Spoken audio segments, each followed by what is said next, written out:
Assalamualaikum warahmatullahi wabarakatuh. Perkenalkan, nama saya Siti Sophia, mahasiswi Universitas Pancasakti Kampus D semester 4.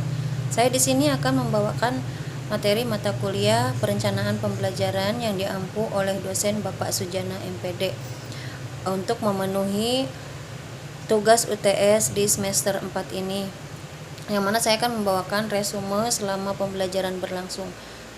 Baiklah, yang pertama saya akan bahas tentang pengertian model perencanaan pembelajaran.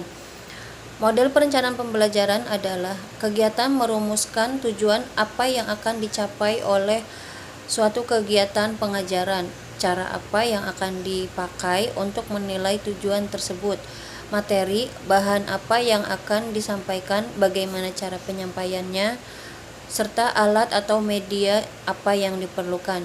Dengan demikian, model pengajaran dapat dipahami sebagai suatu desain yang melukiskan pengalaman belajar dan pembelajaran untuk mencapai tujuan pembelajaran tertentu dan digunakan sebagai pedoman bagi perencanaan pengajaran guru dalam melaksanakan kegiatan belajar mengajar.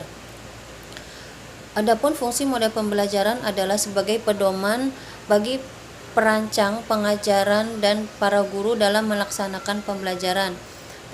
Pemilihan model pembelajaran sangat dipengaruhi oleh sifat dari materi yang diajarkan, tujuan yang akan dicapai dalam pembelajaran tersebut, serta tingkat kemampuan peserta didik.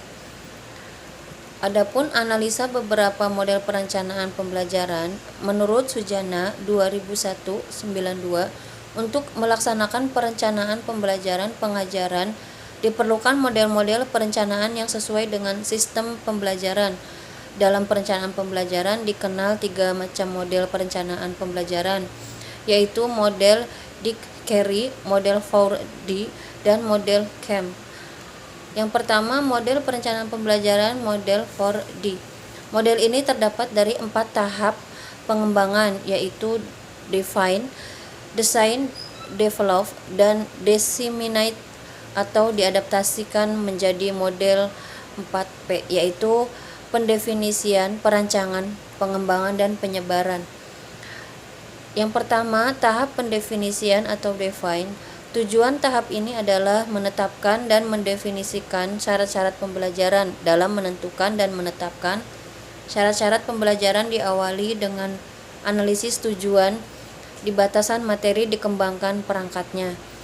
Yang kemudian tahap kedua, tahap perencanaan atau desain, yaitu tujuan ini adalah untuk menyiapkan prototipe perangkat pembelajaran. Tahap ini terdiri dari 3 langkah, yaitu penyusunan tes acuan.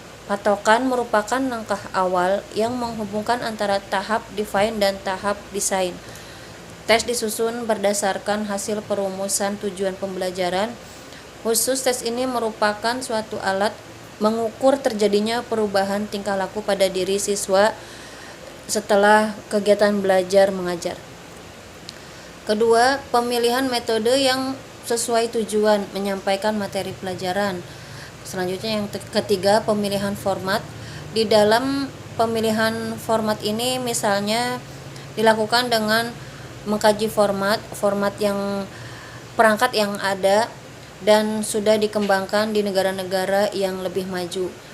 Selanjutnya, tahap pengembangan atau develop. Tujuan tahap ini adalah untuk menghasilkan perangkat pembelajaran yang sudah direvisi berdasarkan pemasukan dari pakar-pakar. Tahap ini meliputi validasi perangkat oleh pakar diikuti dengan revisi, simulasi kegiatan mengoperasionalkan secara rencana pembelajaran. Kemudian uji coba terbatas dengan siswa yang sesungguhnya. Dan pada tahap pendiseminasian atau disseminate, tahap ini merupakan tahap penggunaan perangkat yang telah dikembangkan pada skala yang lebih luas, misalnya di kelas lain, di sekolah lain, oleh guru lain. Tujuan lain adalah untuk menguji efektivitas penggunaan perangkat di dalam KBM. Dan selanjutnya ada penyusunan kurikulum tingkat satuan pendidikan atau yang biasa kita sebut dengan KTSP. Yang pertama, kurikulum. Pengertian kurikulum adalah seperangkat rencana dan pengaturan mengenai tujuan, isi, dan bahan pelajaran serta cara yang digunakan sebagai pedoman penyelenggaraan kegiatan pembelajaran untuk mencapai tujuan pendidikan tertentu. Pengertian KTSP adalah kurikulum operasional yang disusun oleh dan dilaksanakan di masing-masing satuan pendidikan. KTSP terdiri dari tujuan pendidikan tingkat satuan pendidikan, struktur dan muatan kurikulum tingkat satuan pendidikan, kalender pendidikan, dan silabus. Pengertian KTSP yaitu kurikulum tingkat satuan pendidikan adalah kurikulum operasional yang disusun dan dilaksanakan oleh masing-masing satuan pendidikan.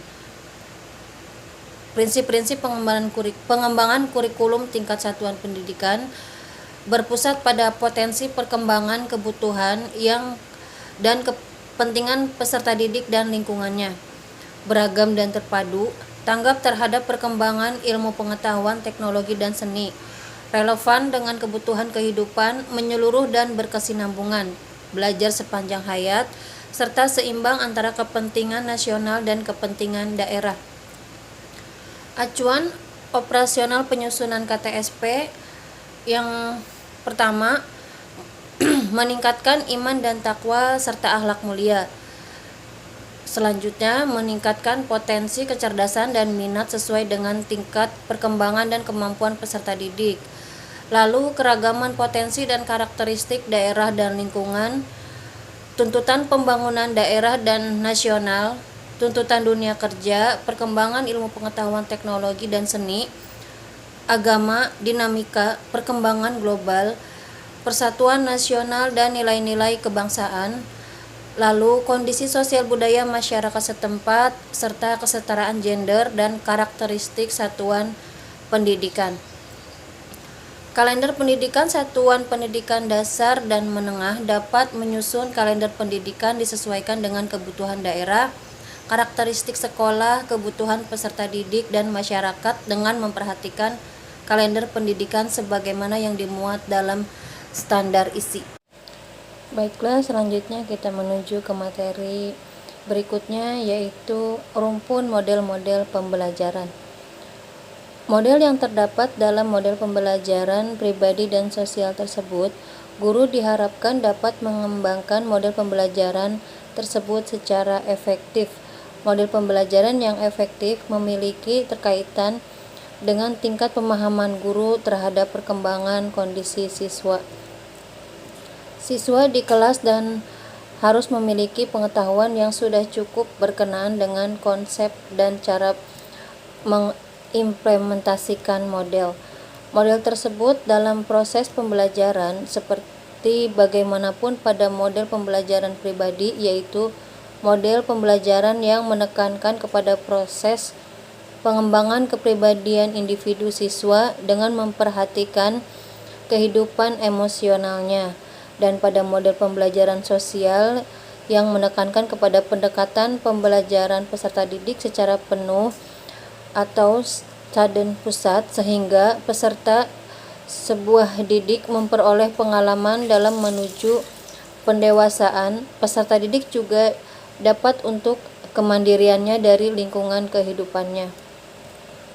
Dan definisi-definisi tentang model pembelajaran dapat disangkal bahwa model pembelajaran merupakan kerangka, pola, atau rencana pembelajaran yang akan dilaksanakan oleh seorang guru merupakan dengan sistematis untuk mencapai tujuan pendidikan. Dalam menghadapi era pendidikan yang semakin maju, para guru dituntut untuk kerangka pembelajaran yang paling efisien untuk digunakan dengan menerapkan model pembelajaran rumpun yang telah disediakan, menyesuaikan dengan kebutuhan.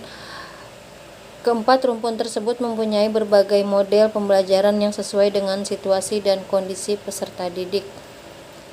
Demikianlah presentasi dari saya, materi yang saya sampaikan. Mohon maaf apabila masih banyak kekurangan. Wassalamualaikum warahmatullahi wabarakatuh.